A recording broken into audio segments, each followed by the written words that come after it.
Yo, what's up mga boss, mga bay?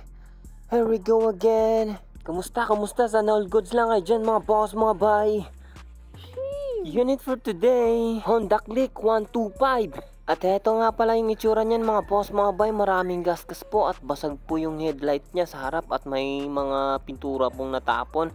At grabe pong itsura nito mga boss, mga bay. Lalo na po yung mga plastic, talagang fade na po. Pero itatry po natin gagawa po tayo ng paraan mga boss para babalik po sa itim yung plastic niya mga boss Or kahit maagapan lang po natin ng kaunti mga boss. At dito nga pala kami natagalan ni Boss Honor mga boss kasi yung mga tornilyo nito kinakalawang na po. Kwento ni Boss Honor mga boss, bali yung motor po matagal na po sa kanila kaya wala pong masyadong maintenance o naalagaan Kaya ganito katigas yung tornilyo mga boss at mga putik, lalo na po yung mga kalawang mga boss, talagang tumitigas na po. Kaya naman mga boss, pliduhin natin itong mga singit mga boss para na po mawala na po yung mga grabing dumi. At dito po sa harap mga boss, mga bay, nag 50-50 po ako dito para may sample po tayong ipapakita ni Boss Honor mga boss yung scratches niya. Grabe ang kapal po kasi. At lalo na po sa inyo mga boss, mga bay, dapat makita nyo po tong sinample ko kay Boss Honor At pero bago yan mga boss, tinitipan ko muna yung mga plastic para hindi po matamaan At dito na po mga boss, mga bay, di na po ako nagbi-video mga boss. At dito po yung kabilang